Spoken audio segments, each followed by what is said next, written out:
In this video, I'm going to compare the movie The Matrix to the UFO disclosure process that all of humanity is going through right now, whether they believe it or whether they don't believe it, whether they are aware of it or whether they are not aware of it. Where I am right now is, of course, the construct. It is our loading program. I didn't know until I entered it that my residual self-image is this getup. But, well, here we are. The mental projection of my digital self is quite snazzy, if I do say so myself. So what is the Matrix? Well, as Morpheus explains in the movie, at some point in the early 21st century, humanity marveled at their magnificence with the birth of AI, artificial intelligence. However, this invention did not go the direction that humanity anticipated.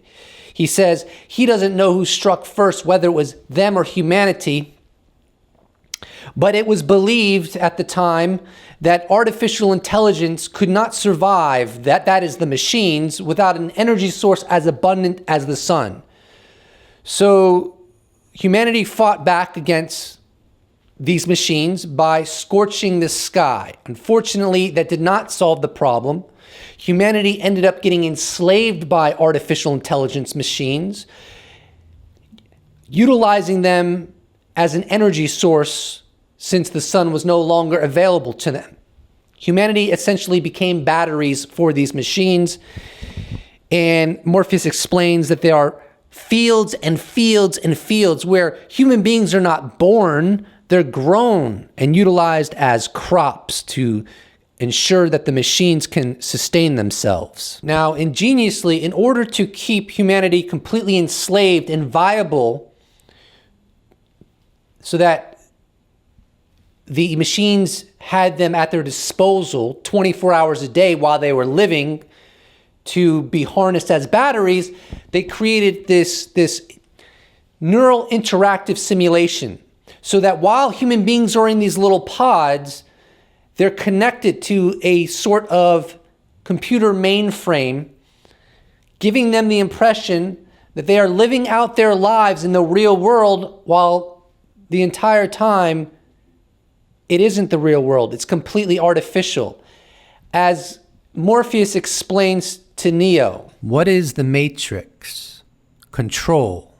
The Matrix is a computer-generated dream world built to keep us under control in order to change a human being into this. What is the UFO cover-up? The UFO cover-up is an embargo on truth.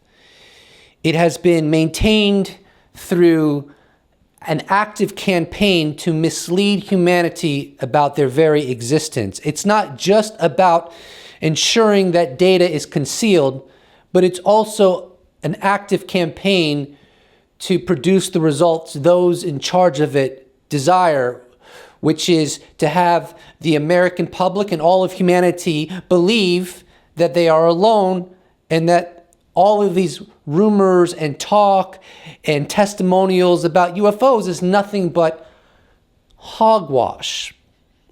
Now, how does that control humanity?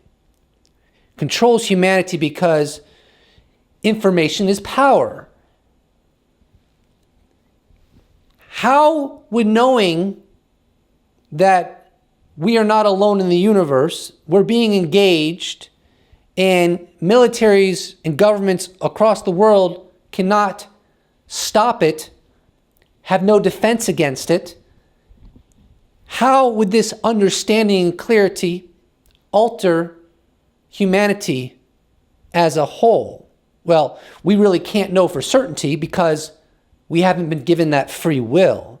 That free will has been taken away from us through an act of subversion.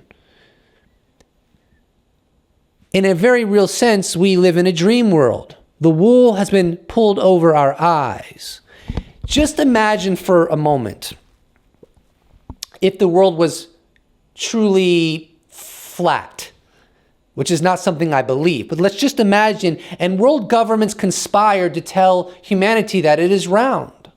Or if space didn't really exist, which is not something I believe, and world governments conspired together to tell humanity that space is real. Now, if such a objective was instituted by the powers of our world, nobody in their right mind would think that there's anything remotely justified by misleading the public in such a overt, overwhelming fashion. And yet I would argue that lying to humanity about their place in the universe makes those other lies that I just gave you as examples pale in comparison. So what is the UFO cover-up? Make no mistakes about it. It's control. Control over the zeitgeist, control over the narrative, so that whatever this kind of transparency would do for humanity is not done. Throughout human history, we have been dependent on machines to survive. Fate, it seems, is not without a sense of irony. That's a very important quote, and it really does apply to where we're all headed. And I'm going to disappoint a lot of people in the audience right now, because if you know anything about me, I'm a realist, I'm a pragmatist. I don't pursue narratives because they make me feel good. I give you my best analyzation of reality, regardless of my biases, to the best of my capacity. Now, there is something called the second disclosure. Everyone knows about the first disclosure. We are heading there right now together. Very few know about the second disclosure. That's even more significant than the first. And by the way, the second disclosure term was coined by a man named Kikala Jallow. He is a filmmaker and disclosure scholar, and frankly, he's a hidden sage. I consult him often to get a better handle on what is happening to humanity. We are not going to institute disclosure ourselves. It is not going to be James Ian Doley and Michael Mazzola out in the field chanting, summoning these craft, if that in fact happens, that is going to lead to disclosure. I am sorry to disappoint you. Fate is not without a sense of irony.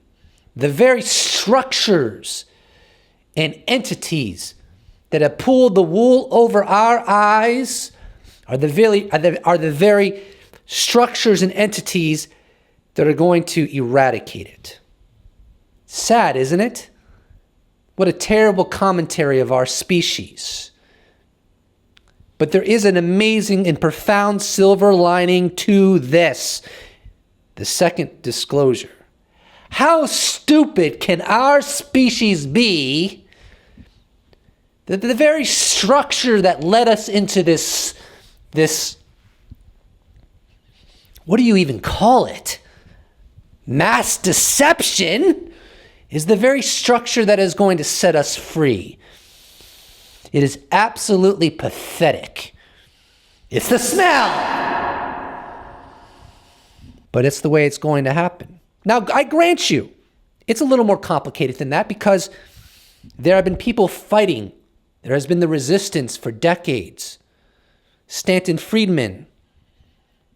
Even, I'll give credit to Stephen Greer. I don't agree with him in many ways, but he did step up to the plate and did some good things, even though I think he's misguided in many ways. Richard Dolan. Gary Nolan. Jacques Vallée. I mean, there's so many people. George Knapp, Jeremy Corbell, J. Allen Hynek, James Fox. Thousands and thousands of people have made huge contributions to the resistance. You and me, to some extent. Anyone who speaks out against this mass deception has contributed and will contribute and will continue to contribute until it's over.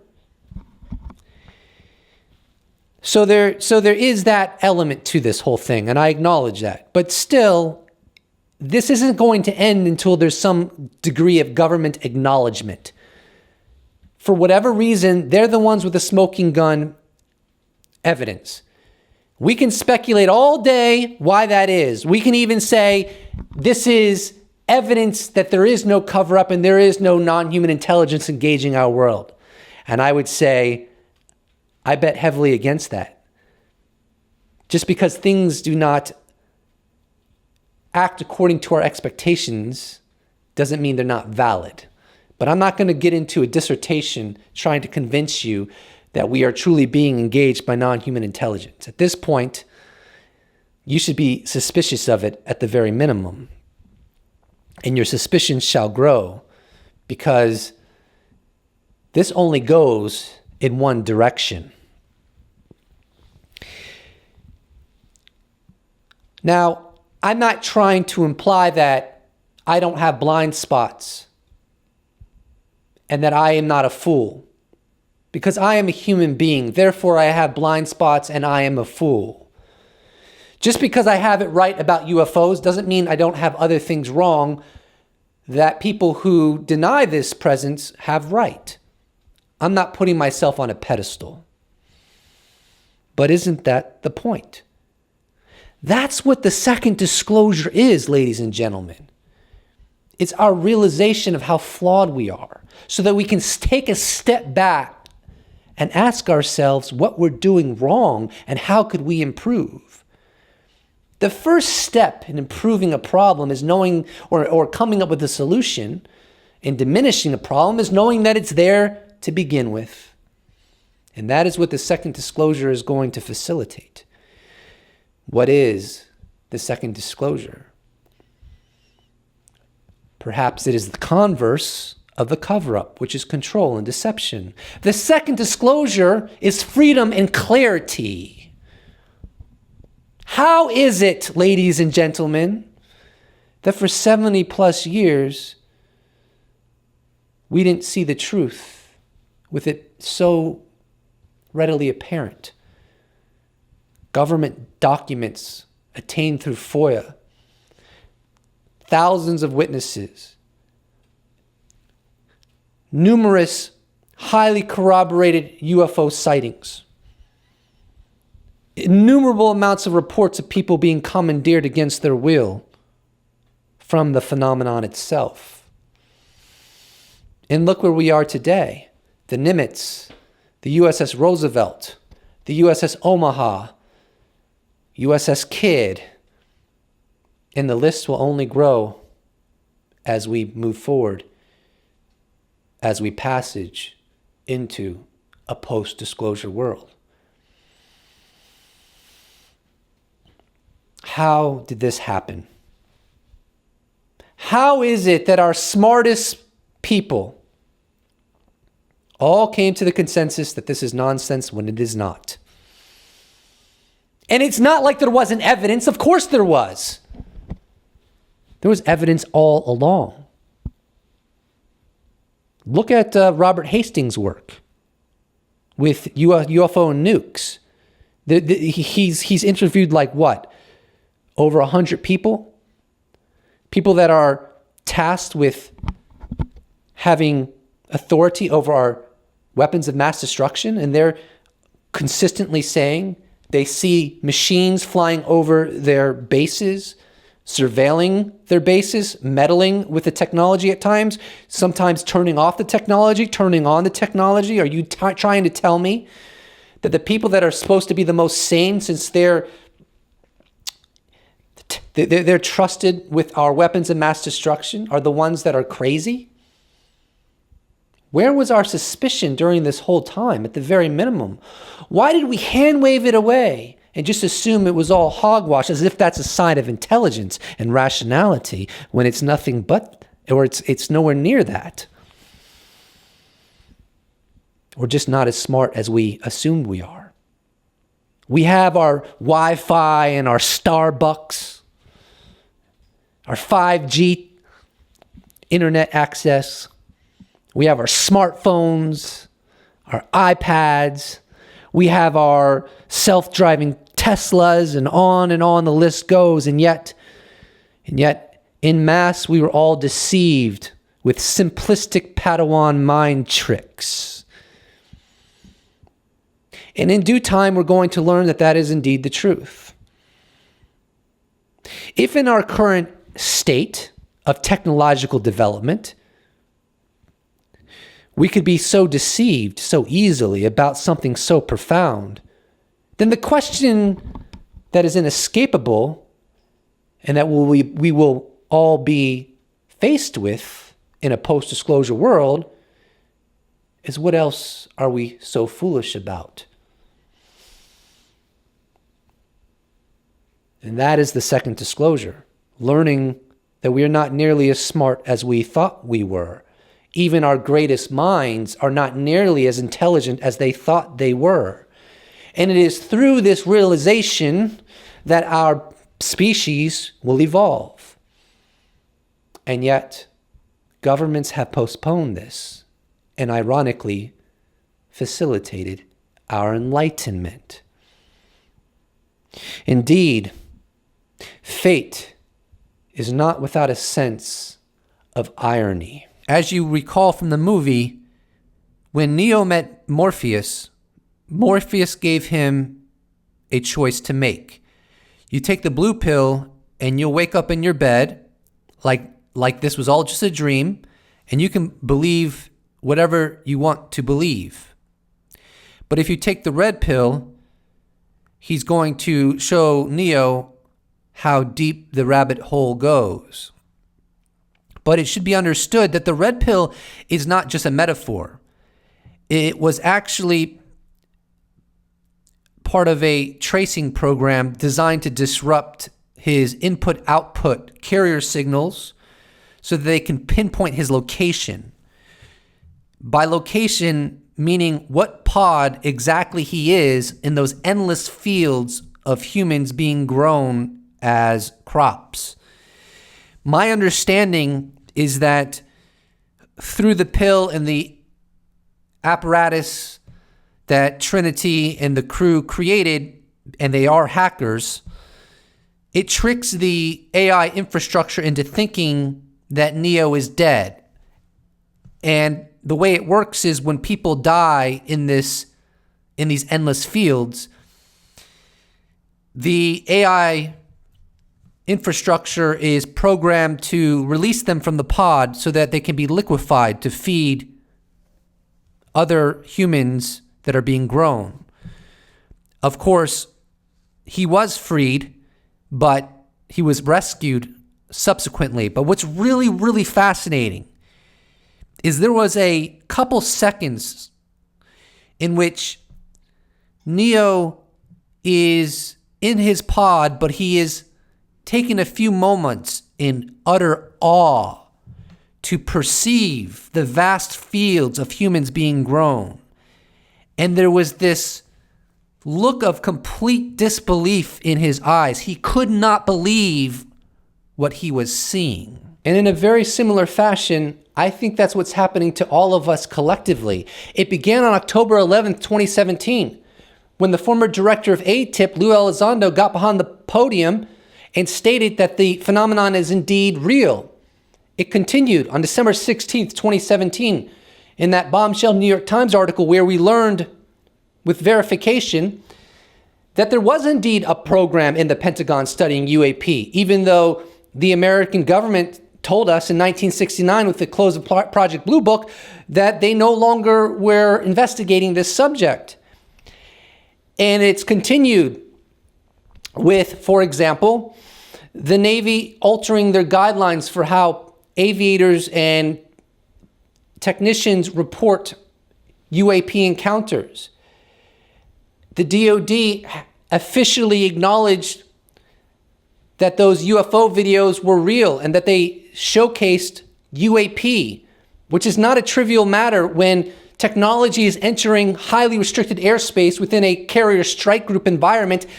And even with all the sensor data that they've collected, they still don't know what these are or where they come from. That is not a trivial situation by any stretch of the imagination. And now we have the UAP task force within our own government tasked with looking into this phenomena. And in only mere days, we are supposed to get a report in which it reveals what the federal agencies of the U.S. government know about UFOs. There's going to be a public report and a classified report that's only available for congressional committees that have a need to know. This escalation has not desisted for 3.5 years. And we've been watching it with awe and in some cases shock and disillusionment and puzzlement in the same way that Neo looked out into those fields of human crops. He saw it with his own eyes, but he couldn't register it. He was shocked to the core. And at that point, he still didn't fully accept it or understand it, even at that point. And isn't that where we are? Everything, in my opinion, is leading to the interpretation that there will be a disclosure, that there will be an acknowledgement by the U.S. government that it's not just UAP, unidentified aerial phenomena, but that they're more capable than anything in our arsenal or in anything in Chinese or Russia's arsenal. So if they're not ours and they're not theirs, there's something altogether differently. And that has not yet been officially verified. But I believe that it will be. I don't know, but I believe. And when that day comes, we're all going to be unplugged from the matrix, the wool that has been pulled over our eyes, the deception that has occurred for so long will finally meet its end and the truth will emerge. So we're right at the 22:15 mark for this video, and I think this is a good place to end it. I intend to do maybe 1 or 2, maybe even 3 more videos in which I analyze the movie The Matrix and compare it to what we're going through now collectively, which is known as the disclosure process. Of course, this somewhat depends upon how this video is received. If this video flops, well, then I may discontinue this series. But if it's well received, we'll continue our trek and see how deep the rabbit hole goes, as it were. Thank you so much for watching. And I also want to say that I may do a video very soon communicating my prediction for what the 180-day report will comprise of. And then after that, we will continue with the Matrix series. Please don't forget to subscribe because a lot of great content is on its way. And if you'd like to support this channel, you can check out my merch shop where I sell t-shirts. You can join a Patreon, become a YouTube member, or even give me a one-time donation. All of those opportunities or potentials are in the description below. Or you could just slap a like on this bad boy and I will appreciate it so much. Thank you so much for watching to this point. I really appreciate it. Without you watching, I wouldn't have the incentive to produce content. So you're why I'm doing this. You, yes, you. I will see you in the next episode. Special thanks to all my YouTube members, patrons, people who've bought merch, people who've given me donations. I couldn't do it without you. Thank you so much. See you in the next episode.